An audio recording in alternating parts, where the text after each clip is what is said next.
Hello guys, स्वागत है पहली क्लास में। तो हम सबसे पहले यहाँ पे अपने कंप्यूटर में इंस्टॉल करने के बाद टेली प्राइम को जब हम ओपन करते हैं तो हमारे सामने चार तरीके के ऑप्शन यहाँ पे देखने को मिलते हैं। Welcome to Tally Prime. तो यहाँ पे सिलेक्ट वन फॉलोइंग ऑप्शंस, कौन से ऑप्शन को यहाँ पे फॉलो करके आप आगे बढ़ना चाहते हैं, ऐसा ये पूछ रहा है। तो हमारे सामने जो चार ऑप्शन आते हैं इनके ऊपर हम थोड़े से जान लेते हैं। तो देखिए, हमें अभी कोई भी लाइसेंस नहीं मिला है, यानी कि हमने कोई भी अभी फिलहाल लाइसेंस नहीं लिया है जिसमें हम वर्क कर सकते हैं किसी भी कंपनी का। तो अभी हमें सिर्फ सीखना है। तो सीखने के लिए यहाँ पे हम एजुकेशन मोड का यूज़ कर सकते हैं, जिसमें हम बहुत सारे एक्टिविटी कर सकते हैं, लेकिन डेट वगैरह को चेंज नहीं कर सकते हैं। आप 1-2 तारीख यहाँ पे दे सकते हैं, उसके अलावा आप कोई भी डेट को यहाँ पे चेंज नहीं कर सकते हैं। लेकिन यूज़ लाइसेंस फॉर नेटवर्क, इसका मतलब है कोई अगर आपने गोल्ड का लाइसेंस लिया है और उस नेटवर्क क्लाउड के थ्रू यहाँ पे कनेक्ट होना चाहते हैं तो इस ऑप्शन का यूज़ किया जाता है। और उसके बाद यहाँ पे आता है तीसरा ऑप्शन, रीएक्टिव एग्जिस्टिंग लाइसेंस। इसका मतलब ये है कि अगर आपने कोई भी लाइसेंस को लिया है, किसी दूसरे कंप्यूटर में आपने फिलहाल इंस्टॉल किया है और उस लाइसेंस को यहाँ पे दूसरे कंप्यूटर में लॉगिन करना चाहते हैं, रीएक्टिव करना चाहते हैं, तो इस ऑप्शन का यूज़ किया जाता है। उसके बाद यहाँ पे एक ऑप्शन आता है फोर्थ का, एक्टिव न्यू लाइसेंस। अगर आपने एक नया लाइसेंस लिया है और उसी लाइसेंस को यहाँ पे आप एक्टिव करना चाहते हैं और अपने कंप्यूटर में एक्टिव करके वर्क करना चाहते हैं, तो इस ऑप्शन का यूज़ किया जाता है। तो हमें सिर्फ एजुकेशन पर्पज़ के लिए टेलीप्राइम को सीखना है, तो हम यूज़ कर सकते हैं टी को जैसे यहाँ पे हम प्रेस करेंगे तो हमारे सामने एक नया पेज ओपन हो जाता है, जैसा कि यहाँ पे आप देख सकते हैं। इसके बाद यहाँ पे बहुत सारे ऑप्शन देखने को मिलते हैं। तो हमें जो एक नया कंपनी क्रिएट करना है, उसके बाद है यहाँ पे हम उस कंपनी में बहुत सारे वर्क को, एक्टिविटी को कर सकते हैं। तो एक नया कंपनी को क्रिएट करने के लिए सबसे पहले यहाँ पे हम क्रिएट न्यू कंपनी के ऊपर यहाँ पे क्रिएट करेंगे। जैसा कि यहाँ पे क्रिएट कंपनी लिखा है, तो इसके ऊपर हम यहाँ पे क्लिक कर देंगे। जैसे ही क्लिक करते हैं, एक कंपनी क्रिएशन का एक पेज ओपन हो जाता है और यहाँ पे बहुत सारे ऑप्शन देखने को मिलते हैं जो कि कंपनी के डिटेल्स के रिलेटेड होता है। तो कंपनी का यहाँ पे सिर्फ डेटा पाथ पूछ रहा है, जैसा कि यहाँ पे आप देख सकते हैं। तो आपको मेक श्योर कि आप जब भी टेली में कोई भी कंपनी क्रिएट करते हैं तो उसका डेटा पाथ जो है आपको सी ड्राइव में कभी भी नहीं रखना है, क्योंकि वो यहाँ पे कैश वगैरह होता रहता है। तो आपका डेटा अगर ख़त्म हो जाता है तो आप बर्बाद हो जाएंगे। तो उसके लिए यहाँ पे आपको एक नया ड्राइव में यहाँ पे बना के रखना है। पेन ड्राइव यूज कर सकते हैं या फिर दूसरे ड्राइव में यहाँ पे रख सकते हैं अपनी कंपनी का डेटा। तो उसके लिए यहाँ पे आप स्पेसिफाई ड्राइव कर सकते हैं या फिर स्पेसिफाई पाथ कर सकते हैं। तो यहाँ पे चलिए हम स्पेसिफाई पाथ दे लेते हैं। यहाँ पे हमने पहले से कॉपी किया था। उसके बाद यहाँ पे एंटर करते हैं और यहाँ पे फिर से एंटर कर देते हैं। उसके बाद यहाँ पे पूछ रहा है कंपनी नेम। जो भी आप कंपनी में काम करना चाहते हैं उसका एक नाम तो होना चाहिए। तो यहाँ पे हम कंपनी का एक नाम दे देते हैं, जिसके बिहाफ पर हम यहाँ पे बहुत सारे एक्टिविटी करेंगे।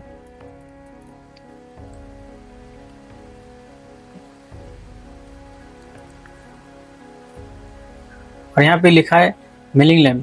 जब भी आप यहाँ पे कंपनी में कोई भी इनवॉइस वगैरह बनाते हैं तो उस कंपनी का कौन सा नाम प्रिंट होना चाहिए ये पूछ रहा है, तो इसे आप देख सकते हैं। उसके बाद यहाँ पे आपका कंपनी कौन से जगह पे एग्जिट करता है, उसका लोकेशन क्या है, इस एड्रेस को आप यहाँ पे पूरा फिलअप कर सकते हैं। तो यहाँ पे मैं एक छोटा सा एड्रेस लिख लेता हूँ, उड़ीसा। उसके बाद यहाँ पे लिखा है आपका स्टेट, ये जो कंपनी है कौन से स्टेट में है, तो यहाँ पे हम इसे भी दे देते हैं। उसके बाद यहाँ पे कंट्री ऑब्वियसली इंडिया ही रहेगा। उसके बाद आपका जो भी पिन कोड है इसे आप दे लीजिएगा। उसके बाद यहाँ पे आपका कोई टेलीफोन है इसे दे सकते हैं। मोबाइल नंबर तो आपको देना ही है, जो भी आप देना चाहें। उसके बाद यहाँ पे आपका कंपनी का ईमेल आईडी, आपका कोई अगर वेबसाइट है उसे यहाँ पे देख सकते हैं। उसके बाद यहाँ पे ये जो कंपनी क्रिएट करे कौन से फाइनेंशियल ईयर में मतलब चालू होने वाला है, ये एक्टिव होने वाला है। तो यहाँ पे हम 2025-26 का यहाँ पे लिख सकते हैं। तो यहाँ पे हम अप्रैल 2026-25 कर लेते हैं। ये हमने 25-26 का फाइनेंशियल ईयर को दे दिया है। उसके बाद यहाँ पे security, control user access to company data.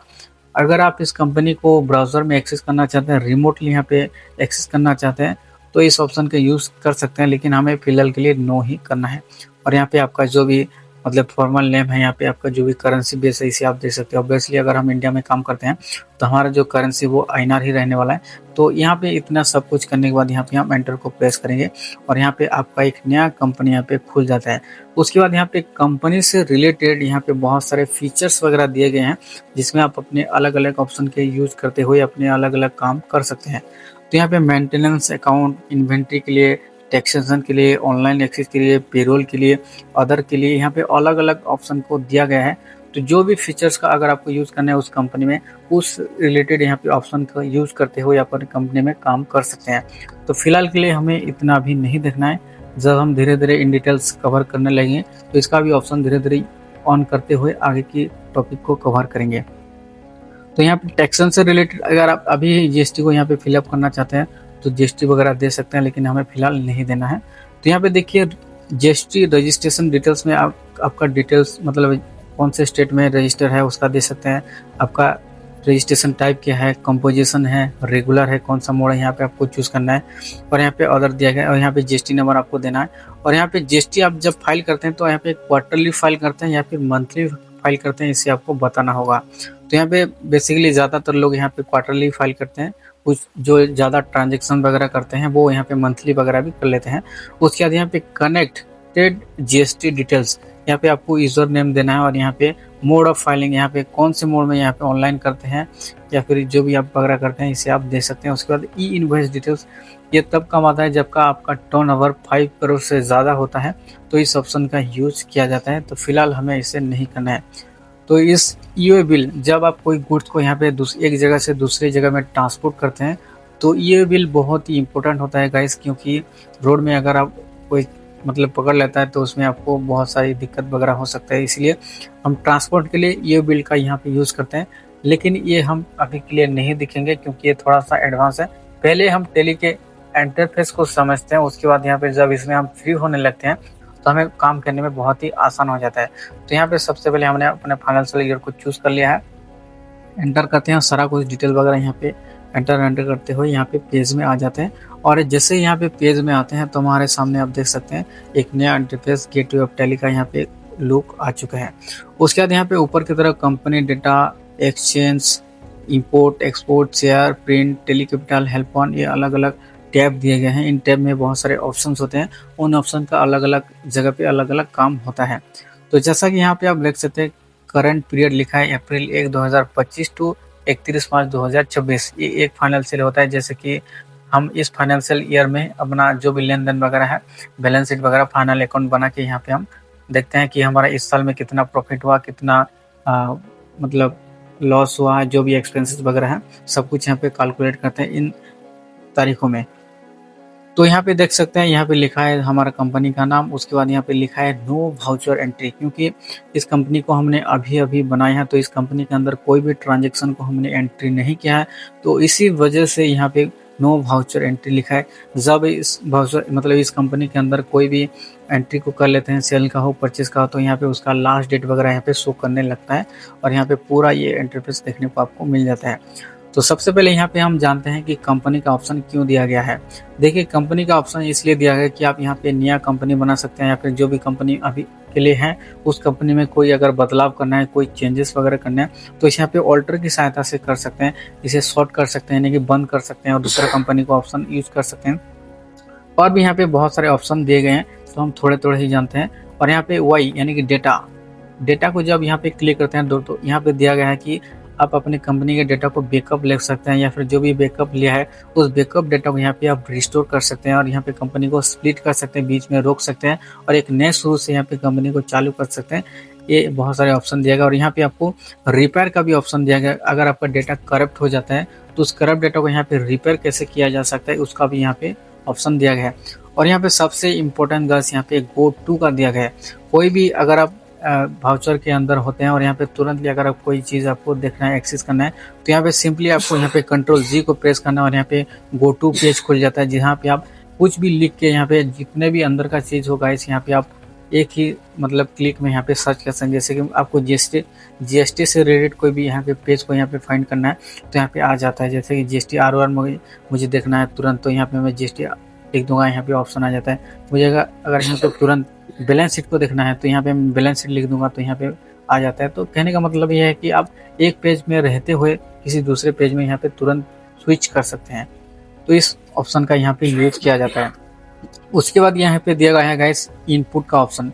Input यानी कि अगर आपने कोई बैंक रिकन्सिलिएशन करना है, अपने ट्रांजेक्शन को एंट्री करना है तो यहाँ पे इनपुट कर सकते हैं। और कोई भी डेटा को अगर आपको एक्सपोर्ट करना है जैसे कि जेपीजी में, पीडीएफ में, एक्सेल में, तो यहाँ पे एक्सपोर्ट का ऑप्शन यूज़ किया जाता है और यहाँ पे प्रिंट से रिलेटेड बहुत सारे ऑप्शन दिए गए हैं।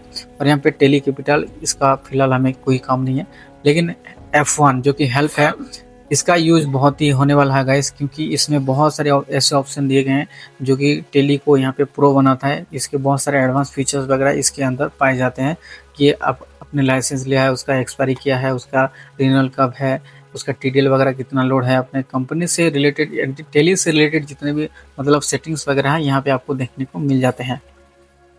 तो ये रहा हमारा गाइस यहाँ पे गेटवे ऑफ टेली का बिल्कुल इंटरफेस, जो कि मैंने आपको बता दिया कि उसका यहाँ पे ऊपर में यहाँ पे जितने भी टैब्स वगैरह दिए गए हैं उनका क्या क्या यूज़ होता है।